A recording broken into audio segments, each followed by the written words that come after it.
Pourquoi ces 5 pays, et pas les autres? Pourquoi la Mauritanie, le Sénégal, le Libéria, la Guinée-Bissau et le Gabon? Beaucoup y voient une faveur ou une alliance stratégique. Mais si la vérité était bien plus brutale, dans cet extrait... La troisième partie. Dans cette partie, je vais vous expliquer pourquoi il a spécialement invité les pays en question. Pourquoi est-ce qu'il les a spécialement invités? Maintenant, vous allez pouvoir, je pense, comprendre. Alors, il les a invités parce qu'il voudrait renforcer l'emprise militaire, économique, stratégique et géopolitique des États-Unis dans ces pays. Je recommence, une deuxième fois, pour les Africains qui se sont laissés emporter par des débats sur la jalousie. Pourquoi Trump a préféré? Non, il n'a rien préféré dedans. Il considère tous les pays africains comme des pays de merde. Il n'a pas changé d'opinion. Mais l'Afrique est quand même le continent le plus riche du monde. Et comme Trump ne s'intéresse qu'à l'argent des gens, et non pas aux gens, il a besoin de l'Afrique, comme tout le monde. D'accord? Commençons par la Mauritanie. Mais la Mauritanie est devenue progressivement une très grande base militaire de l'OTAN. Et les organisations terroristes de l'OTAN, Al-Qaïda et l'État islamique, opèrent au Sahel à partir de la Mauritanie. Récemment, vous avez vu une journaliste qui a infiltré le territoire malien avec le soutien de la Mauritanie. Elle a atterri en Mauritanie et elle est entrée en territoire malien avec Al-Qaïda, l'État islamique, le Front de libération de l'Azawad. Anne-Fleur Lespio, c'est son nom. Elle est entrée à partir de la Mauritanie. La Mauritanie est une base arrière de l'OTAN et une base arrière des organisations terroristes. Tout le monde sait que les principaux chefs terroristes qui ensanglantent le Sahel se soignent en Mauritanie, sont hébergés en Mauritanie. Donc Donald Trump convoque les Mauritaniens pour resserrer les liens de coopération avec eux. C'est clair ou c'est pas clair? Pour les amener à arriver au niveau de l'Algérie. Les amener à venir peut-être au niveau de l'Égypte. C'est-à-dire qu'il veut complètement les intégrer dans le dispositif. C'est pour ça qu'il a convoqué le président mauritanien pour lui dire « Peut mieux faire, viens ici. Tu vas travailler encore mieux. » C'est clair pour tout le monde, la Mauritanie? On prend le Sénégal. Pourquoi Donald Trump convoque-t-il Bassirou Diomaye Faye? Parce que Donald Trump se rend compte que Emmanuel Macron, président français, n'a plus une influence suffisante sur Bassirou Diomaye Diakhar Faye. Notamment à cause de son premier ministre imprévisible, Ousmane Sonko, qui est obligé de se souvenir de ses promesses panafricanistes. Donald Trump s'est rendu compte qu'il y a un flottement à la tête du Sénégal. Ils n'ont pas basculé clairement vers le panafricanisme révolutionnaire, mais ils ne se sont pas entièrement alignés sur le néocolonialisme français, les dirigeants sénégalais. Il y a une indécision à la tête du Sénégal, incarnée par la ligne panafricaniste relative de Sonko, et la ligne néocolonialiste, du général Biram Diop, et puis la ligne ambiguë, incarnée par celui qui est au milieu des deux, le président Bassirou Diomaye Diakhar Faye. Le président américain sait que le Sénégal est dans l'indécision. Bassirou Diomaye Diakhar Faye a eu peur d'aller tout naturellement à Moscou. Mais il a un œil qui regarde vers Moscou. Bassirou Diomaye Diakhar Faye a donné des garanties à Ouattara. Il est venu à Paris, il a donné des garanties. Mais Trump sent que le Sénégal est tenté par une aventure vers le monde multipolaire, d'autant plus que le Sénégal est candidat à adhérer aux BRICS. C'est-à-dire à l'alliance économique qui est rivale de l'alliance occidentale dans le monde. Donc, la convocation de Diomaye a pour but de lui demander de bien rester droit dans les rangs. Vous comprenez? Est-ce que vous comprenez pourquoi on a convoqué Diomaye? Pour lui dire de se tenir à carreau. Parce qu'on se rend compte qu'il fait un coup à droite, un coup à gauche. Il fait un pas en arrière, un pas en avant, 3 pas en arrière. Diomaye Faye est un adepte de la danse Bafia de mon pays, le Cameroun. Un pas en avant, 2 pas en arrière.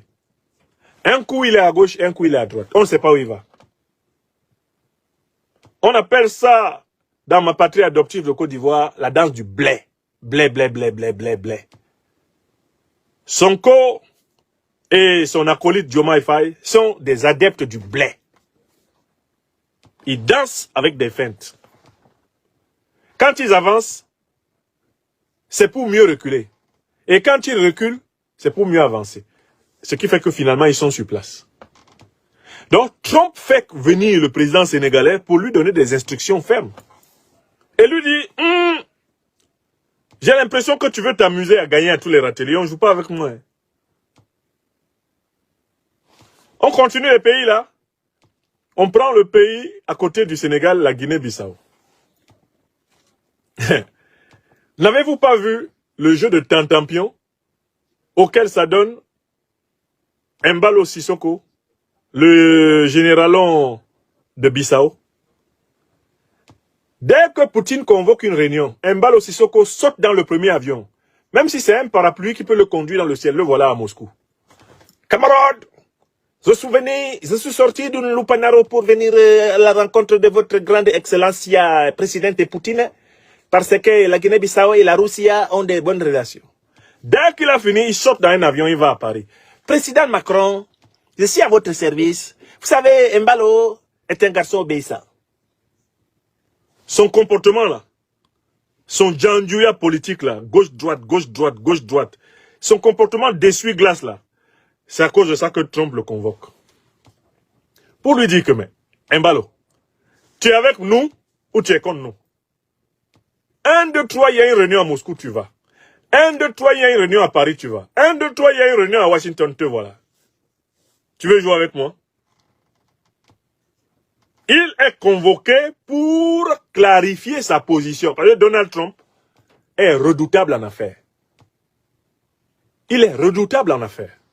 C'est l'ambiguïté de la Guinée-Bissau qui lui vaut sa convocation. Vous avez compris? Est-ce que vous êtes en train de comprendre ce que je vous dis? L'ambiguïté de la Guinée-Bissau lui vaut sa convocation. Bon, on passe au Libéria. Monsieur Boakai qui vient d'arriver au pouvoir et qui a battu George Weah, la star du football, et le précédent président du Libéria, a tenté ces derniers temps de diversifier les relations diplomatiques du Libéria. Et c'est arrivé dans les oreilles de Trump. Vous savez que le Libéria est un pays africain qui a été fondé par les anciens esclaves revenus des États-Unis d'Amérique. Le Libéria était même pratiquement le 52e État des États-Unis d'Amérique. Regardez même le drapeau du Libéria. Vous allez voir, rendre compte que le drapeau libérien, c'est quasiment clairement le drapeau américain. Donc, Boakai a commencé à vouloir faire comme s'il ne veut pas obéir comme Weah. Parce que Weah, lui, il était accroupi, il était couché sous l'impérialisme américain. D'accord? Donc, Boakai lui-même est convoqué pour qu'on lui demande ce qu'il veut. Parce que pour les États-Unis d'Amérique, le Libéria est une chasse gardée. Et que Boakai envisage une coopération avec la Chine, une coopération avec la Russie, une coopération avec le Brésil, ça n'amuse pas beaucoup Donald Trump. On l'a convoqué. On dit Boakai, viens ici. Come here. Come and explain what you want. Est-ce que vous comprenez? Ça fait déjà combien de pays là? Ça fait 4, non? Traversons, allons au Gabon. Oligui Nguema. Oligui Nguema est convoqué pourquoi? Parce qu'il y a quelqu'un qui a fait un petit faux bond aux États-Unis d'Amérique en Afrique centrale et qui se trouve être un tonton d'Oligui Nguema. Vous savez qui? Il y a un dirigeant là-bas en Afrique centrale qui a fait un faux bond aux États-Unis d'Amérique. Mais un faux bond d'une vitesse incroyable. Et ce dirigeant-là est le tonton d'Oligui Nguema. Ce dirigeant-là même a un nom en commun avec Oligui Nguema. Et ils sont de la même ethnie, c'est les Fang. L'un est équato-guinéen, l'autre est gabonais. Vous connaissez le dirigeant en question? Le tonton. Mais ce n'est pas Biya. Ce n'est pas Biya. Biya n'a pas le temps. Il dort une bonne partie de la journée. C'est pas Biya. Quel est le président d'Afrique centrale qui a le même nom qu'Oligui Nguema et qui parle la même langue que lui sans erreur? Voilà. Merci à toi, Viral Gaboma. Nous sommes là dans la géopolitique, vous comprenez? Il s'agit du président équato-guinéen Teodoro Obiang Nguema Mbazo Gondong. Teodoro Obiang Nguema Mbazo Gondong a fait installer une base militaire de la Fédération de Russie en Guinée équatoriale.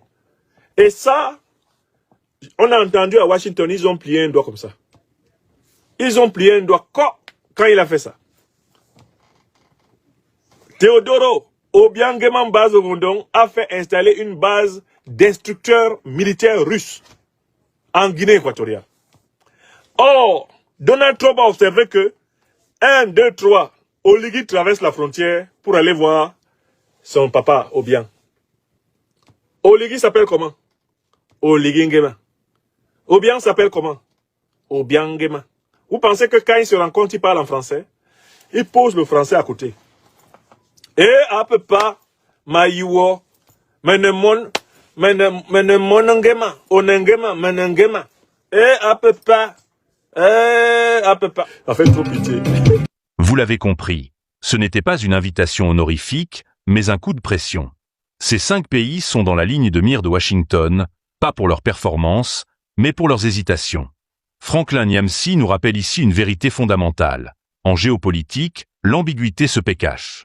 Si vous avez aimé cette analyse sans filtre, abonnez-vous, commentez et surtout partagez. L'heure n'est plus à l'ignorance, mais à la lucidité. A few moments later.